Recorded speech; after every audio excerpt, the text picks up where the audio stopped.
Добрый день, уважаемые коллеги. У нас сегодня в гостях министр пищевой промышленности Франции Гаром Гийом, человек, у которого за плечами политическая карьера, карьера в муниципальных органах власти. Но, наверное, сейчас можно сказать, что это одна из таких очень важных вершин и в его профессиональной, и политической деятельности, потому что никому не надо объяснять, что пищевая промышленность, гастрономия для Франции – это не просто одна из важнейших составляющих национального бизнеса, но одна из важнейших составляющих национальной культуры и, наверное, главный экспортный товар. У нас с вами есть 40-45 минут для лекции господина министра и потом время для ваших вопросов.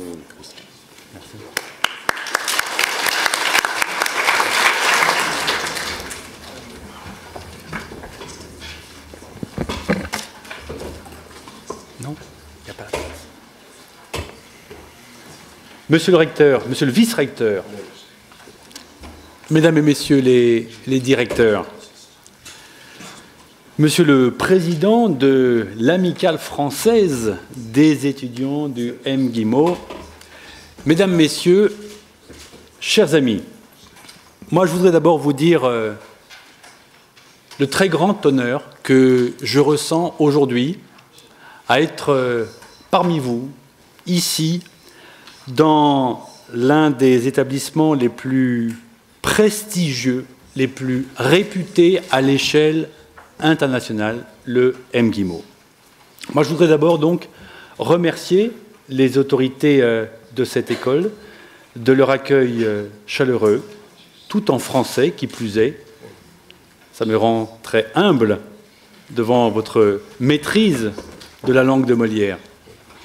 Je voudrais également remercier le président de l'amicale française, merci cher Silver, et remercier aussi tous les personnels de l'ambassade qui ont mis beaucoup d'énergie à préparer cette rencontre que je suis très heureux d'avoir avec vous. J'ai tout à fait conscience de me trouver face à l'élite, la future élite de la Russie. Peut-être y a-t-il parmi vous le futur, la future présidente de la Russie. Sans doute y a-t-il parmi vous le futur, la future ambassadeur de Russie en France, et peut-être même parce qu'il y a parmi vous des Français, futur ambassadeur de France en Russie, votre prochain lointain successeur. Lointain, je vous rassure, monsieur l'ambassadeur. En tout cas, c'est un grand plaisir pour moi. Et je veux vous dire combien cela compte pour moi d'être aujourd'hui ici à votre rencontre. C'est la première fois que je viens en Russie, la première fois que je viens à Moscou. Je connais, j'appréhende, j'apprécie la Russie à travers votre culture. J'ai une formation littéraire et une formation d'historien. Et je veux vous dire que votre civilisation me touche au plus profond. J'ai apprécié depuis plusieurs heures, depuis quelques heures, depuis 24 heures, la beauté de votre ville, l'atmosphère qui s'en dégage.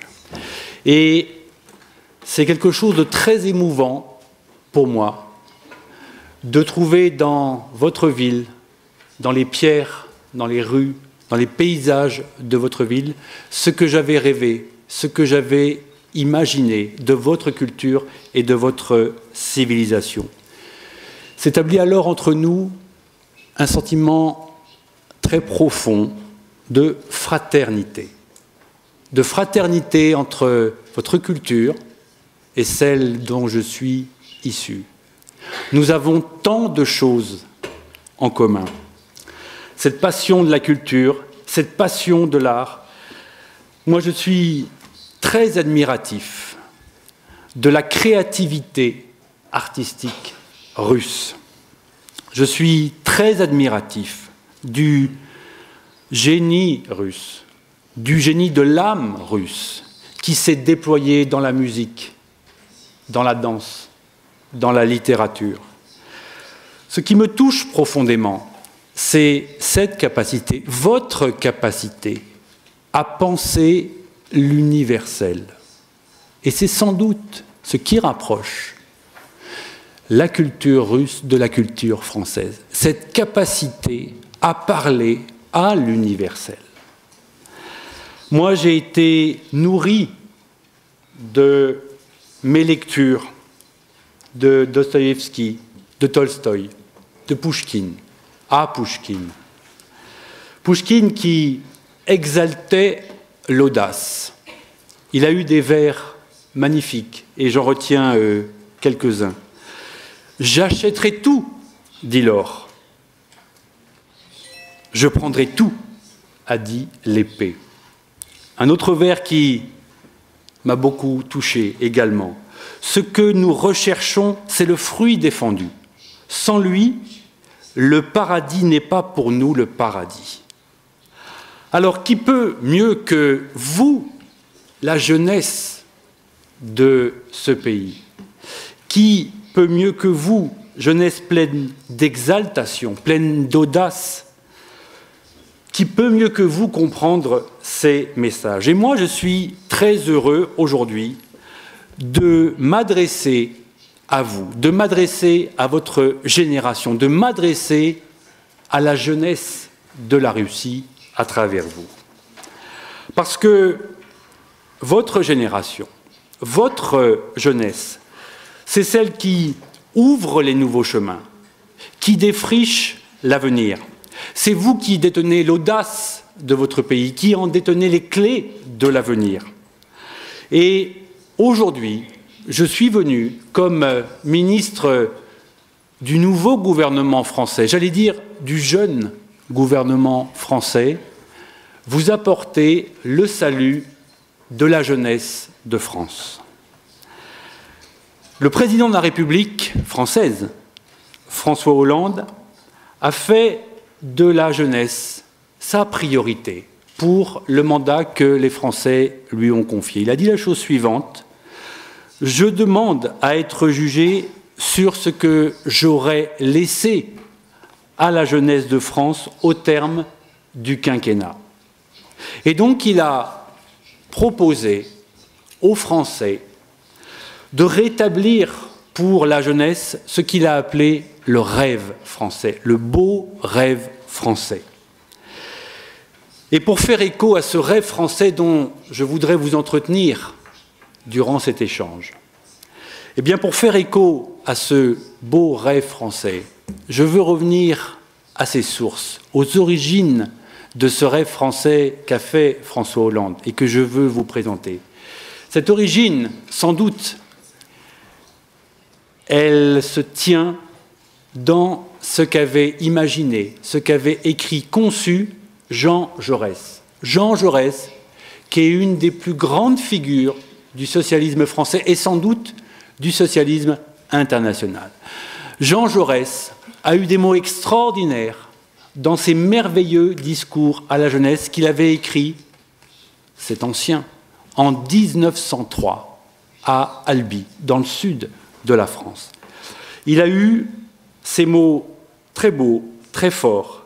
Il a eu lui aussi ce rêve, un rêve de paix, un rêve d'une paix courageuse contre le renoncement et contre l'abdication. Et je voudrais vous lire quelques mots de ces discours de Jean Jaurès à la jeunesse. Il en appelait au courage. Jean Jaurès en appelait au courage. Il disait « Le courage, ça n'est pas de laisser aux mains de la force la solution des conflits que la raison peut résoudre. Car le courage est l'exaltation de l'homme, et ceci en est l'abdication. Le courage, c'est de ne pas livrer sa volonté au hasard des impressions et des forces. C'est de garder, dans les lassitudes inévitables, l'habitude du travail et de l'action. Le courage, c'est d'être tout ensemble, et quel que soit le métier, un praticien et un philosophe. Le courage, c'est de comprendre sa propre vie, de la préciser, de l'approfondir, de l'établir et de la coordonner, cependant, à la vie générale. Le courage, c'est de dominer ses propres fautes, d'en souffrir, mais de n'en être pas accablé et de continuer son chemin. Le courage, écoutez bien, le courage, c'est d'aimer la vie et de regarder la mort d'un regard tranquille.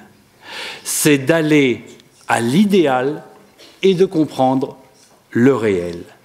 Le courage, c'est de chercher la vérité et de la dire. Voilà ce que disait Jean Jaurès. Et ce texte magnifique qu'il a adressé aux jeunesses du monde, eh bien, ce texte a nourri mon propre idéal politique, a nourri mon propre rêve politique. Et si je suis devant vous aujourd'hui, comme ministre neuf d'un gouvernement jeune, c'est parce que des maîtres politiques, philosophiques comme Jean Jaurès ont su, dans un instant de vie unique, toucher avec ces mots-là, toucher avec leurs mots, leur cœur, leur passion, et toucher quoi finalement? Toucher notre vie.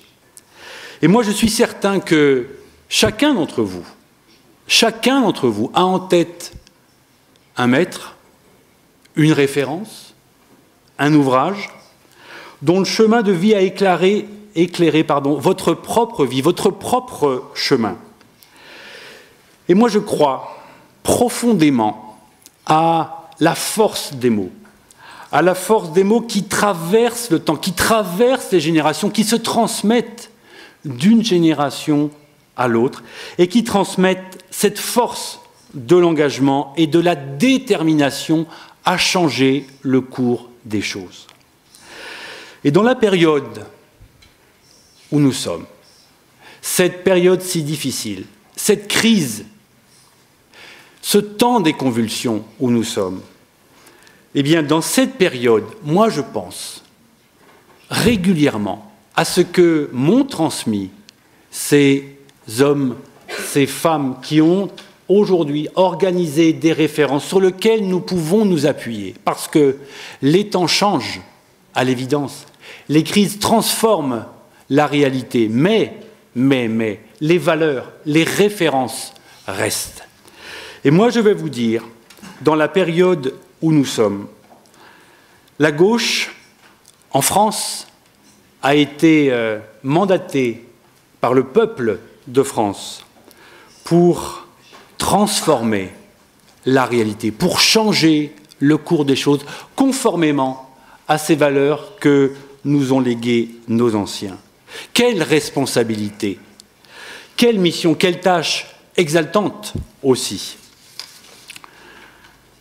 Dans cette crise, le président Hollande a fixé la mission du gouvernement. Et je veux vous la présenter. Cette mission, elle est simple. Redresser notre pays, redresser économiquement notre pays. La France, comme l'Europe, comme la Russie, subit la crise.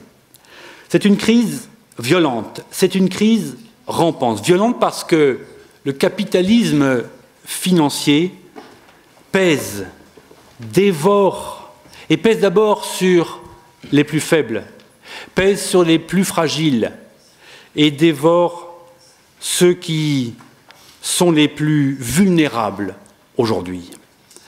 Cette attaque est violente. Elle a pour obsession, pour unique obsession, ce qu'on appelle la rentabilité. La rentabilité qui s'exprime par des chiffres de croissance toujours, de rendement toujours, des chiffres au pluriel. On impose une rentabilité à 2 chiffres.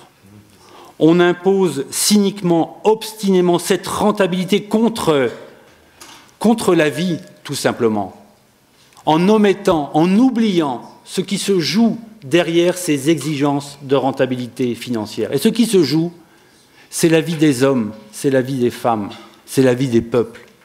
Ce qui se noue, ce sont aussi des drames humains lorsque des emplois sont perdus, lorsque des pans entiers de l'industrie sont parfois rayés de la carte. Alors, nous devons lutter contre les dérives de ce capitalisme financier. Bien sûr, le marché existe. Le marché est une réalité. Le marché est une exigence en soi, avec laquelle, évidemment, nous devons composer. Là n'est pas le débat. En revanche, nous devons, face à cette crise, nous avons l'obligation, l'ardente obligation de changer de modèle. Parce que, je vous disais, cette crise est violente. Cette crise est rampante aussi. Il est extrêmement compliqué aujourd'hui pour les citoyens de comprendre les mécanismes financiers qui sont à l'œuvre.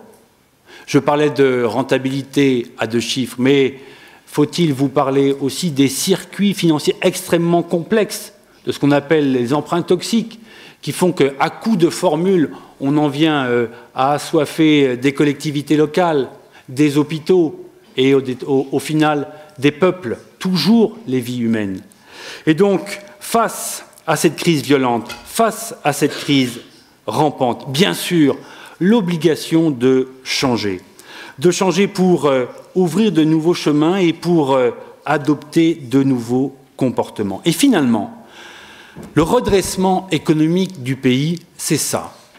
C'est de changer de modèle, de faire en sorte qu'on trouve un nouvel équilibre entre la finance et l'économie, pour faire en sorte que la finance soit mise au service de l'économie, pour faire en sorte qu'on puisse réindustrialiser notre pays, pour faire en sorte qu'on puisse engager la mutation et la mutation écologique de notre économie. Ça concerne l'ensemble des secteurs industriels, ça concerne bien évidemment, le secteur agricole et agroalimentaire.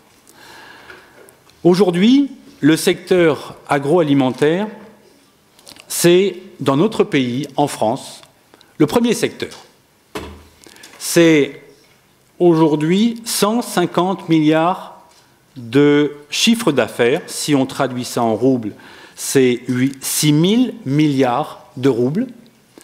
Ce sont 150 000 emplois. Qu'est-ce que je dis ? 500 000 emplois en France. Mais c'est aussi une contribution positive à la balance commerciale de la France. Plus de 8 milliards d'euros.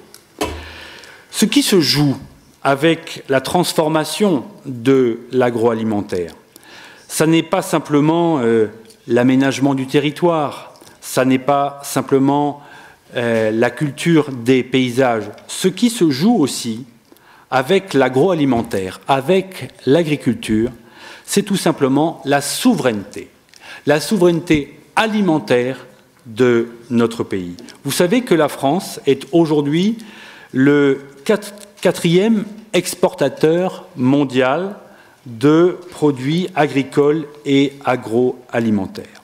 Et François Hollande a fixé une mission très claire à notre agroalimentaire et à notre agriculture. Contribuer à nourrir le monde et créer des emplois en France. Je vous parlais de mutation, je vous parlais de transformation, je vous parlais de changement de modèle. Il va de soi que l'agroalimentaire doit participer de ce redressement économique et de cette transformation du modèle économique. Et dans ma responsabilité ministérielle, je place cette transformation, cette nécessaire mutation, sous le sceau de la justice alimentaire. La justice alimentaire qui est, à mes yeux, l'égalité de tous devant l'alimentation. Assurer à chaque Français une alimentation de qualité, une alimentation saine. C'est d'abord un enjeu de justice sociale. Faire en sorte que l'assiette soit pleine, faire en sorte que l'assiette soit saine. Alors la justice alimentaire, c'est d'abord cet enjeu de justice sociale. Mais ça n'est pas simplement un enjeu national. C'est aussi un enjeu universel. Je vous parlais, dans mon propos introductif, de ce que nous avons en commun, vous à travers la culture russe, moi à travers la culture française. Cette capacité, cette volonté, cette prétention de toucher à l'universel. Eh bien, moi, je place la politique que je conduis dans cette exigence d'universel. Et cette justice sociale qui doit se jouer en France à l'échelle nationale, elle doit à l'évidence se jouer au niveau de notre planète. Faire en sorte que chaque humain puisse manger à sa faim. Quel beau rêve, comme dirait Jaurès.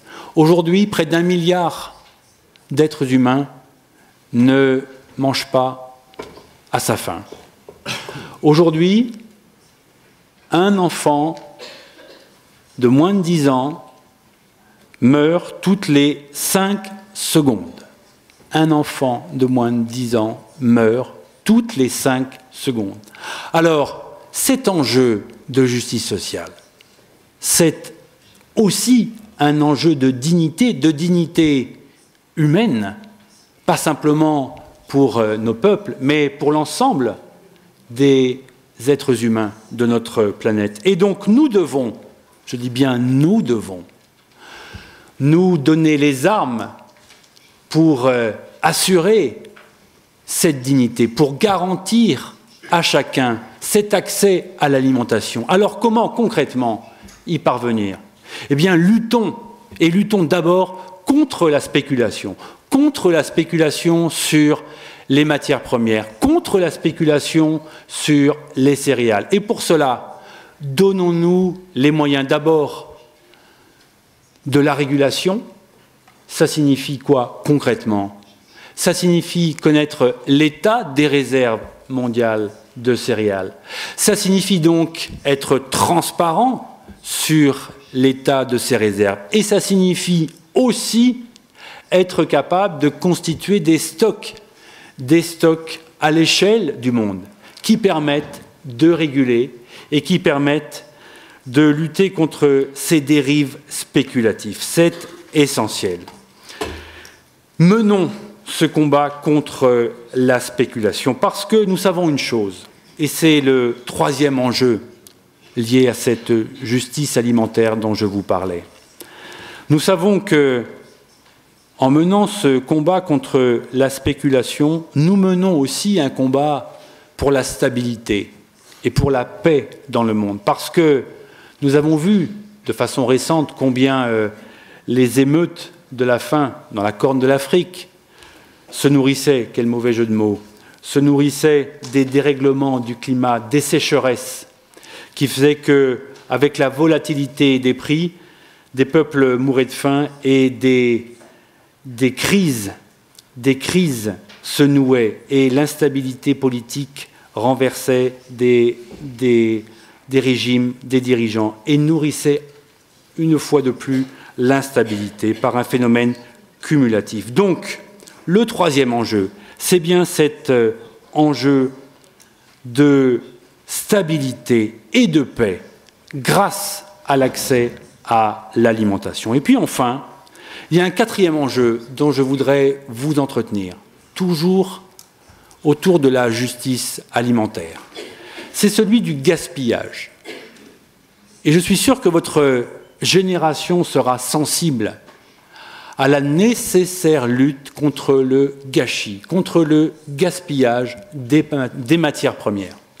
Songez, et c'est la FAO qui nous donne ce chiffre, 1/3 des aliments produits chaque année, 1/3 des aliments produits chaque année pour la consommation humaine est perdu ou gaspillé. Alors, que ce soit en France, que ce soit en Europe, que ce soit en Russie, que ce soit partout dans le monde, Nous avons l'obligation, j'allais dire l'obligation morale, de lutter contre ces gâchis, de lutter contre ces pertes, de lutter contre ces gaspillages. D'autant que nous savons qu'à l'horizon 2050, avec l'augmentation attendue de la population mondiale, la production planétaire agricole devra augmenter de près de 70%. Alors, pour parvenir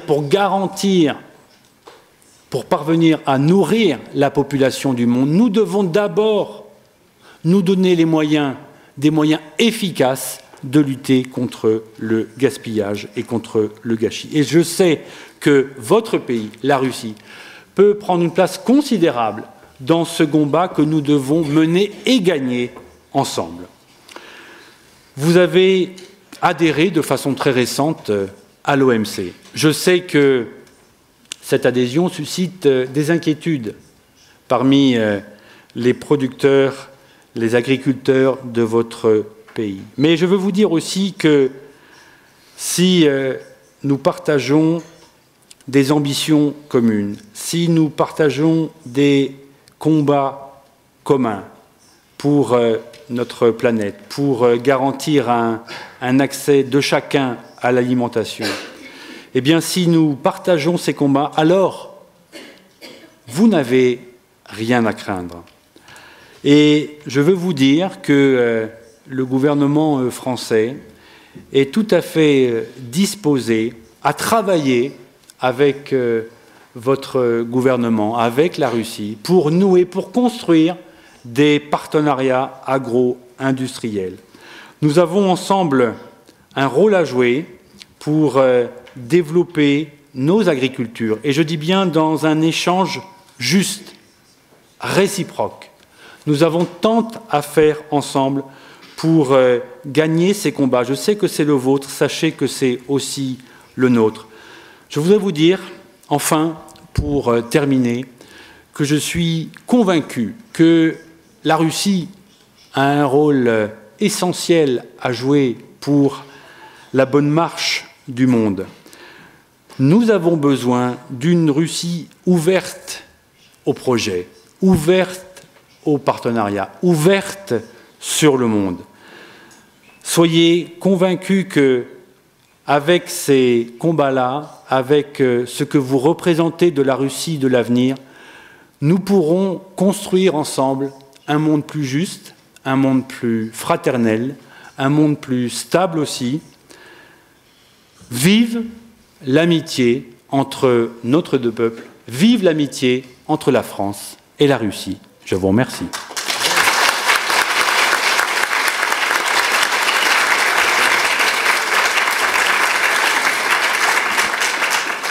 Merci, Monsieur le Ministre. Nous avons des micros, me semble, à partager pour la salle. S'il n'y a pas, on peut utiliser les nôtres. Et vraiment, c'était très intéressant. Je voudrais attirer votre attention aux donations. C'est la souveraineté alimentaire et la justice alimentaire. C'est deux concepts que nous avons commencé ici à discuter, mais bien sûr, la France est plus proche vers les notions qui est très bien détaillées, très bien compris par les Français, par la société française et par le business français. Ici, il faut développer, il faut créer notre propre conseil de la souveraineté alimentaire, de la justice alimentaire, mais quand même notre approche qu'il faut créer quelque chose comme ça. Ils sont vraiment très proches, il faut... et c'est vraiment l'approche très européenne. Bon, merci à tout le monde et... Donc voilà, nous allons avoir commençons par les questions. La possibilité de poser quelques questions. Je crois qu'il n'y a pas de micro portatif, donc je vais demander... voilà, parfait. Et je vous demanderai de ne pas excéder 30 secondes dans vos questions, qui ne seront qu'au nombre de 5. Et ce n'est pas les limites pour Monsieur le Ministre, 30 secondes pour... Donc, y en a-t-il parmi vous qui aient des questions sur les priorités du gouvernement français?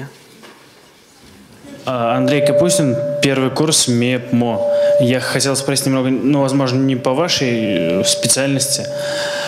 Вот на днях прозвучало заявление, в прессе прошло заявление, что мнение существует, что вот Евросоюзу необходима федерализация.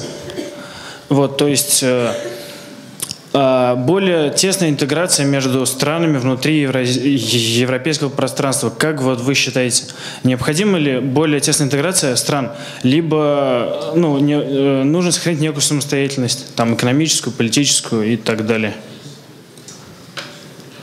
Спасибо. Je réfléchissais parce que c'est une question très importante, donc je fais attention à ce que je vous dis. François Mitterrand, ça évoque quelque chose pour vous, j'imagine, qui a été un grand, très grand président français, a dit une chose très belle. La France est notre nation, l'Europe est notre avenir. Jacques Delors, qui a été un très grand président de la Commission européenne, a théorisé ce que nous appelons en Europe une fédération d'États-nations.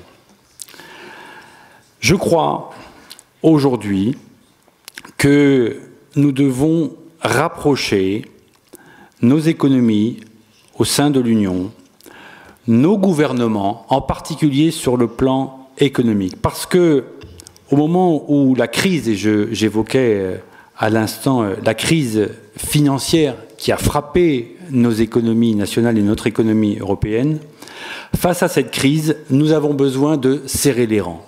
Nous avons besoin de rapprocher nos politiques. Pour autant, est-ce que cela signifie qu'il n'y aurait plus de marge de manœuvre nationale? Est-ce qu'il signifie qu'il n'y aurait plus de politique nationale? Je ne le crois pas non plus. Donc, nous devons, et c'est l'enjeu du traité européen qui a été signé et qui sera, je le souhaite, ratifié par le Parlement français, comme il sera, je l'espère, ratifié par les autres États membres.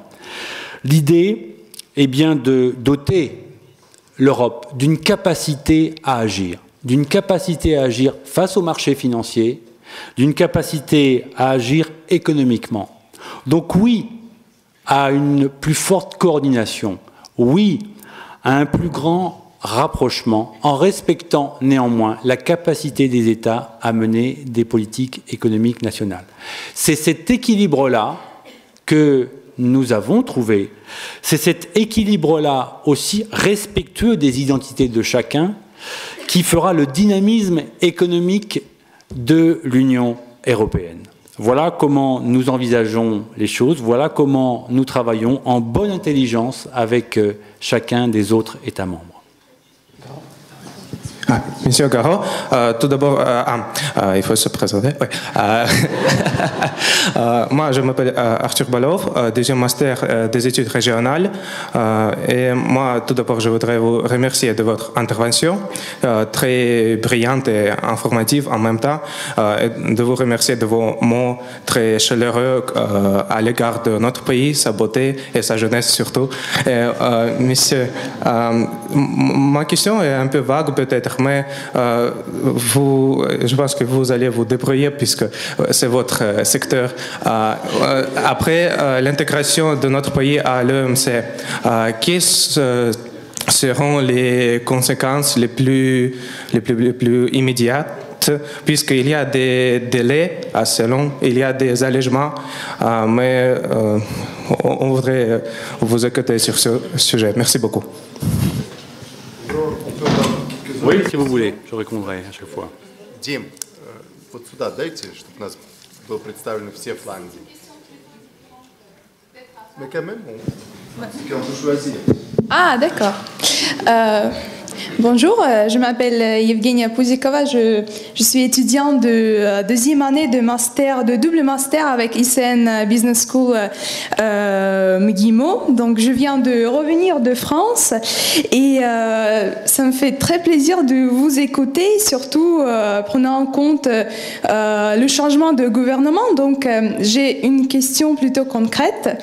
Donc vous avez mentionné que la France maintenant c'est la 4e exportateur exportateur des produits alimentaires au monde. Donc, je n'ai qu'à féliciter vraiment ce pays de ses résultats. Mais par contre, en tout ce qui est les relations franco-russes, je dirais que c'est pas un dialogue, c'est plutôt un monologue en matière d'agroalimentaire, parce que là, par exemple, la question de souveraineté agroalimentaire est très très très sensible pour la Russie. Et donc, nous sommes plutôt des importateurs maintenant des produits agroalimentaires, tandis que la France est, comme vous avez dit, un des gros exportateurs des produits agroalimentaires. Donc, pour développer plutôt les relations franco-russes dans ce domaine, est-ce qu'on a prévu des programmes peut-être de transfert d'acquis dans le domaine agroalimentaire en Russie, et est-ce qu'il y aura de coopération dans ce domaine, par exemple entre les PME peut-être dans le domaine agroalimentaire? Donc, est-ce qu'il y a des pas prévus vraiment très concrets pour développer dans cet axe? Merci beaucoup. Monsieur le ministre n'a pas encore répondu à la question. Il va répondre. Il va accumuler les deux réponses. Je suis professeur de langue et je voudrais vous poser une question. On parle beaucoup ces derniers temps des organismes génétiquement modifiés. Et ma question est la suivante. Quel est le programme en la matière pour le gouvernement futur, pour le gouvernement existant en la matière? Alors, merci de ces questions qui sont brillantes, comme vous le disiez, pointues, mais je n'en attendais pas moins venant de vous. Sur l'OMC, vous avez adhéré officiellement depuis ce mois d'août 2012 à l'Organisation mondiale du commerce. Cette organisation est exigeante, mais vous le savez aussi bien que moi, c'est une promesse de développement, c'est une promesse d'un avenir économique plus ouvert. Il ne faut pas craindre cette ouverture à l'OMC si les échanges se font sur la base d'une juste réciprocité. Il y a un calendrier qui existe, un calendrier que chaque membre de l'OMC doit s'engager à respecter.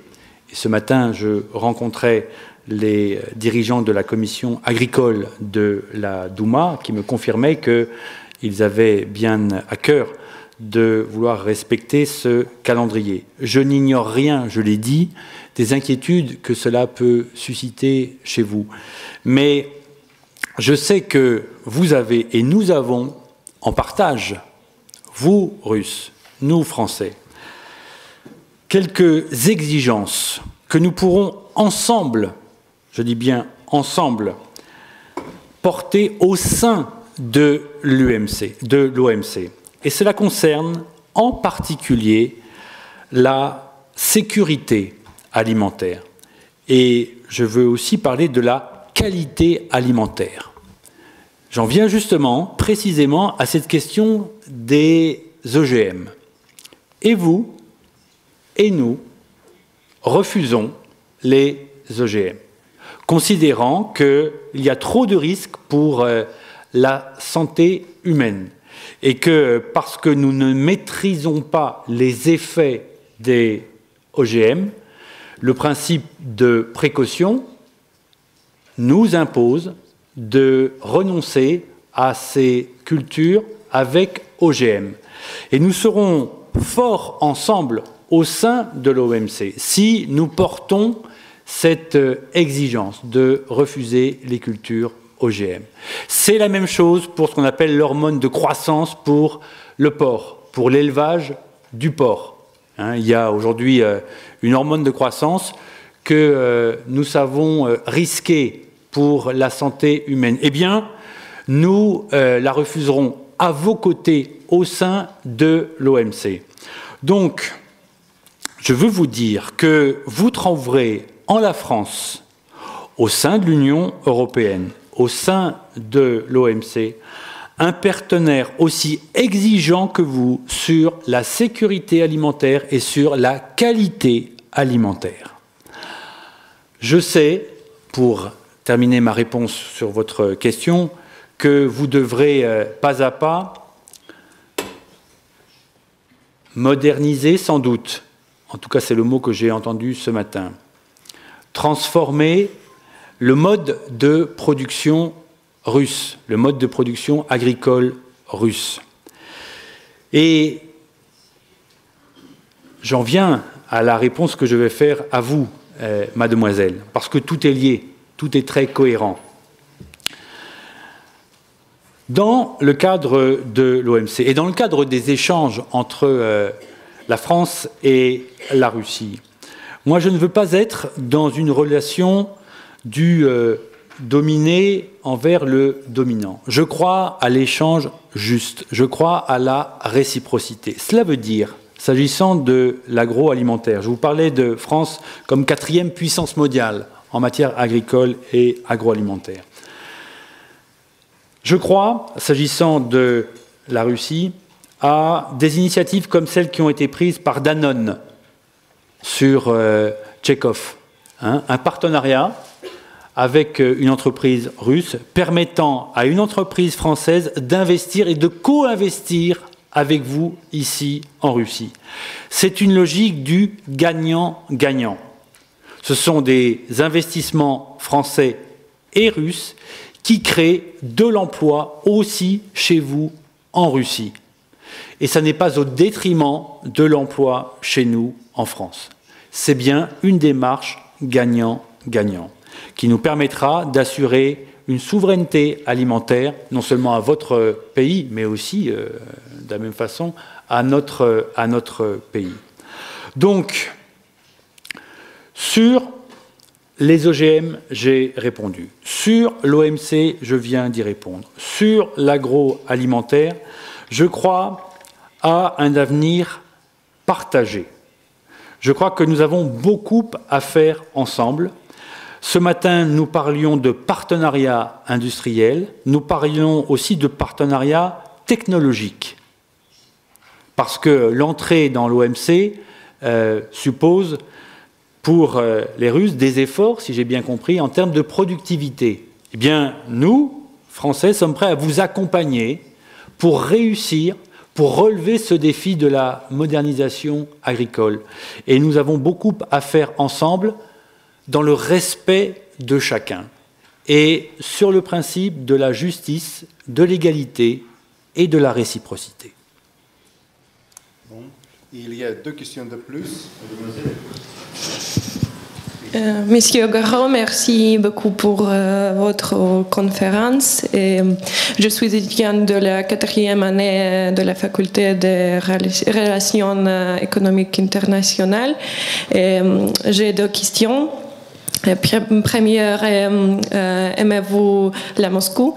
Et deuxième, un peu général, à quel point la crise économique a-t-elle affecté le secteur agroalimentaire et à quel point elle va affecter ce secteur? Merci beaucoup.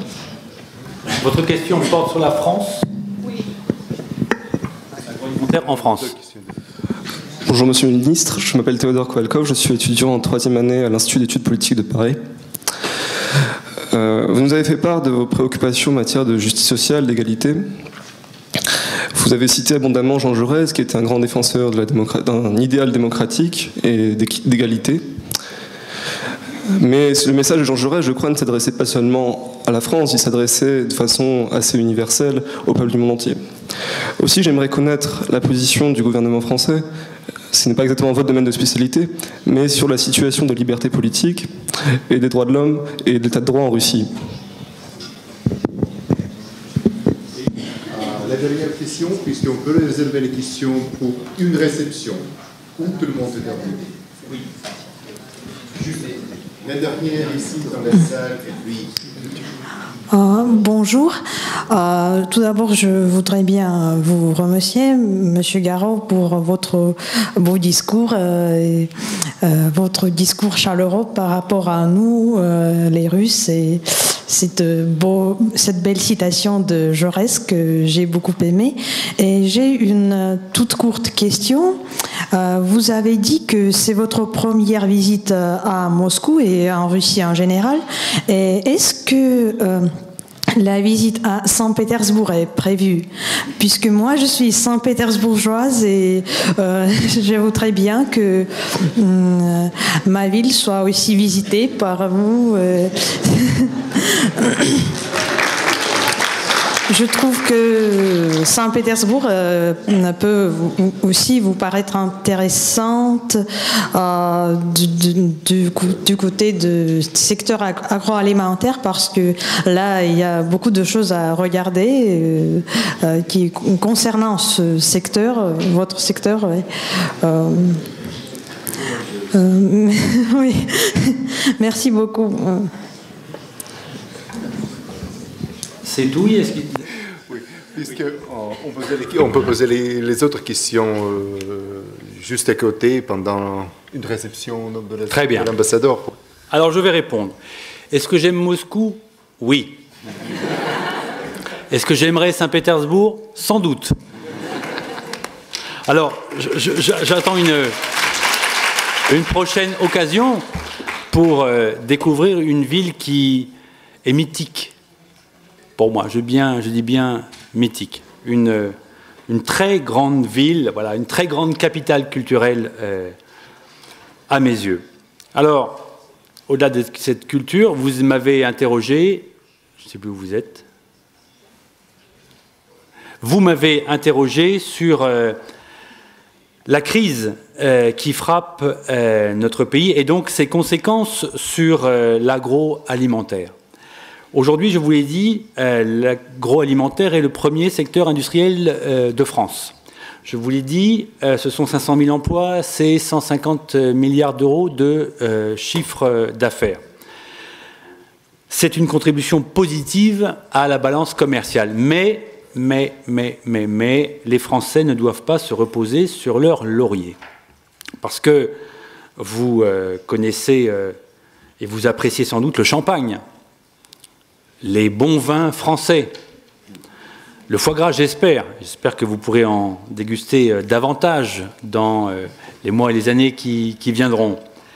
Mais nous, Français, avons aussi des efforts à faire, de la même façon que je parlais d'efforts de modernisation tout à l'heure par rapport à ce que vous disiez de l'agriculture russe. Eh bien, nous, Français, avons aussi d'immenses efforts à faire pour moderniser notre capacité à exporter, notre capacité à être mieux présent et davantage vendre à l'international. Et c'est le défi qui se pose aujourd'hui à l'agroalimentaire.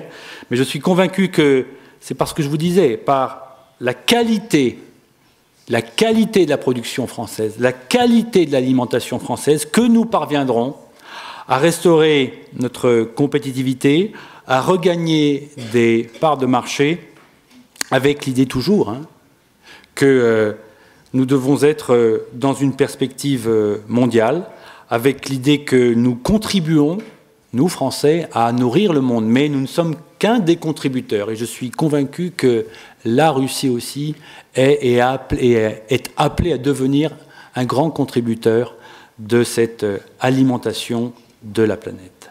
Voilà pour l'agroalimentaire. Vous m'interrogez ensuite sur les droits de l'homme.